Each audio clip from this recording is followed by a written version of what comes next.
Hello everybody, good morning, night, evening, afternoon, whatever time of day you're watching this at. Happy New Year on top of that because you haven't seen me since 2014. Remember 2014? Seems like such a long time ago. Anyway, sorry if my voice is a bit raspy. I'm getting over a cold. The video you're about to watch, I felt like bragging. There's a bit early on where I say, I mention on the DVD, just letting you know to ignore that. Because it was supposed to be like a DVD special thing because I was burning DVD copies of my videos for people I knew, but I was having trouble with that, and it didn't make sense to not let all of you guys not see this video that I worked hard on. It didn't make sense in a lot of ways. I don't know where my head was at.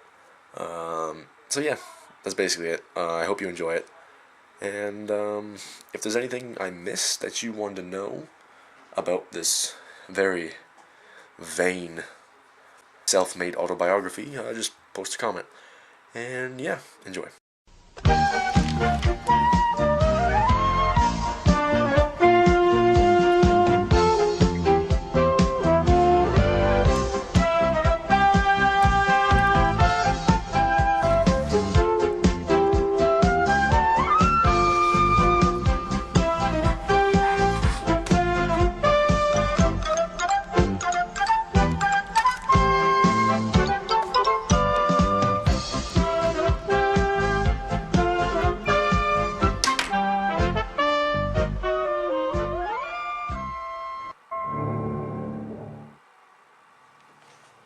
Hello everybody and welcome to the I Felt Like Bragging featurette, which you can't see anywhere else except for this DVD, so a lucky person is you. It's basically a retrospective on how my fondness for I can't talk today, my fondness for filmmaking grew, and basically my inspirations, so let's get started. Now keep in mind that this is totally unscripted. I'm completely improvising what I am talking about, but it should be fun. Some people have been asking me like why I do what I do, why I like to do what I do, so that's why this is on the DVD.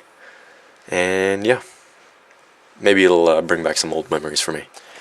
So like most stories, I guess the best place to start is from the start.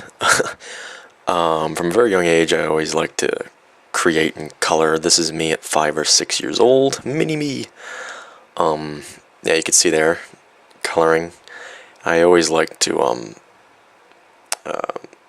express my imagination, I guess, and that was my parents' fault for always reading me these stories and letting me watch movies a billion times over and over again.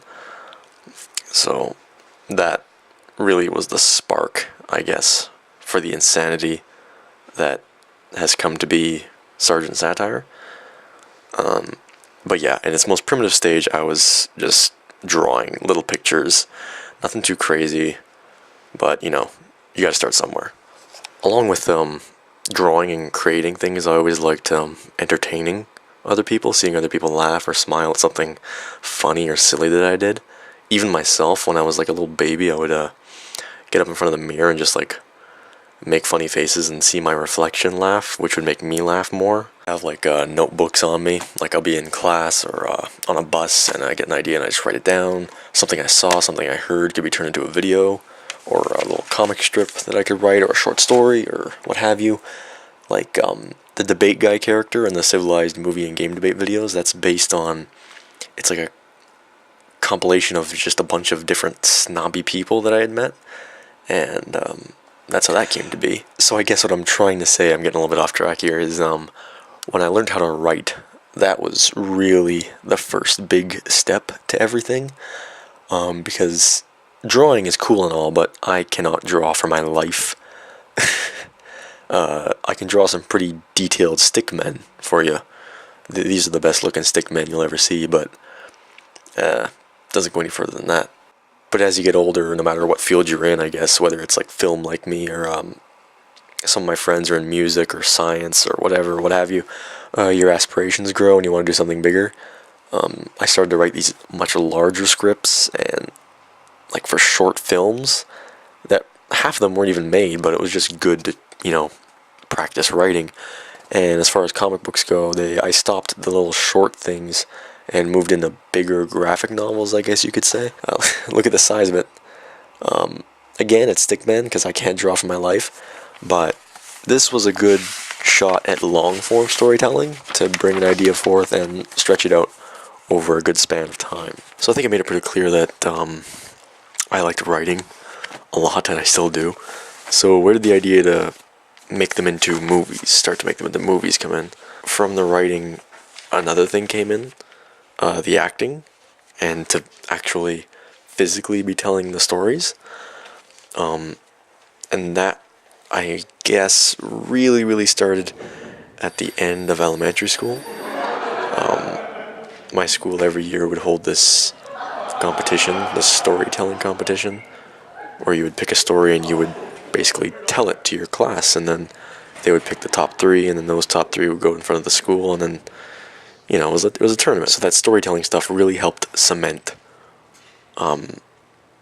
my love and appreciation for making people laugh and seeing them enjoy a performance and me putting on a show. And it all happened within the later years of high school, where I really started to come into my own and really realize what kind of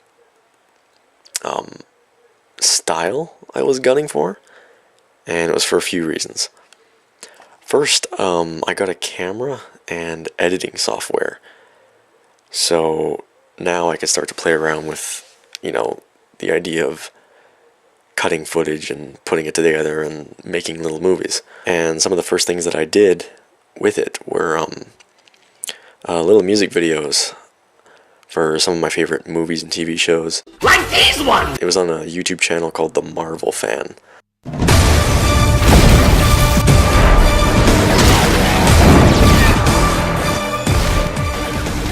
But as much as I'd enjoyed making these music videos, it wasn't quite what I wanted to do. I wanted to go out and film things and write a script and put together a little story and then edit it together, live action.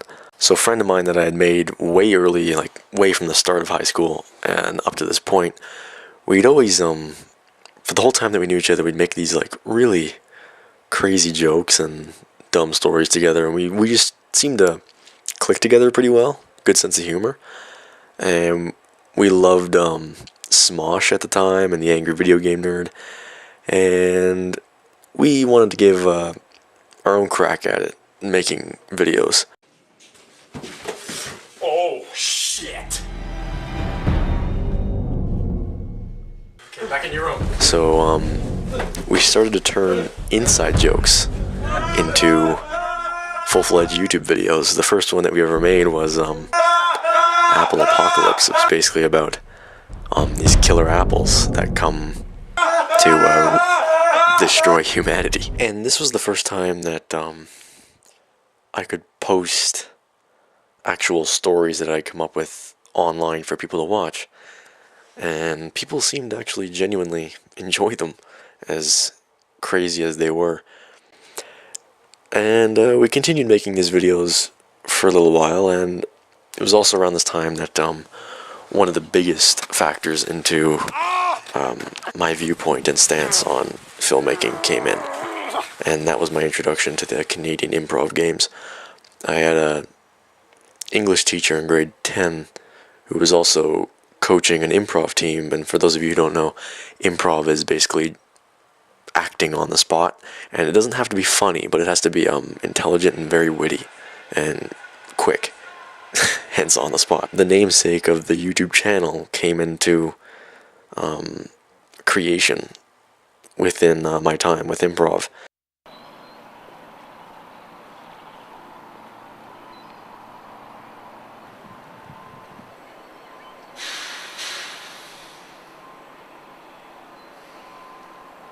And just became this thing. They started to call me Sergeant Satire, because that was my shtick. I was in love with this concept of just making fun of things, my team, the scene, even myself.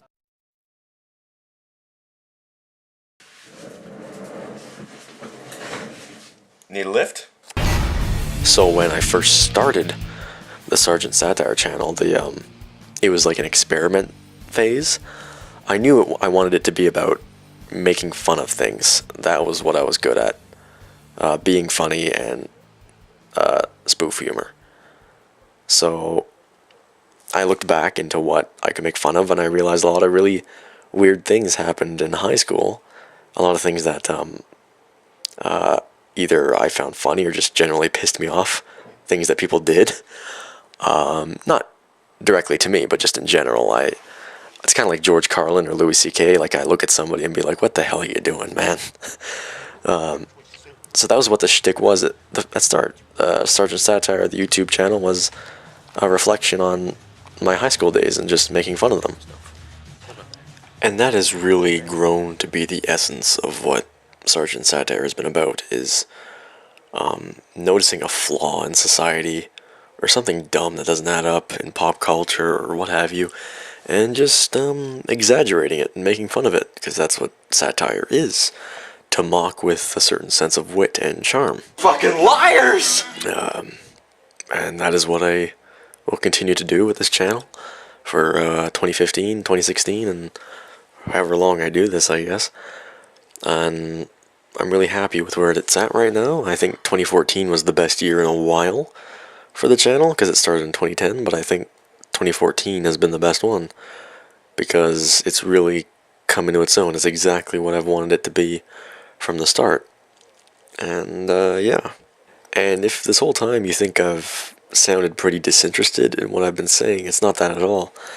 It's just that I've never been one to gloat or brag, which is the title of this featurette. I felt like bragging. I'm making fun of a lot of these autobiography kind of things where people just build themselves up as these amazingly talented artists, and I'd like to think I'm pretty good, but I'm not going to go around shoving in other people's faces that I'm so good. I'm just a guy who likes to do what he does. So I guess to wrap this up pretty quick, I'm just a guy with a camera, editing station, and a shitload of ideas that I want to get done.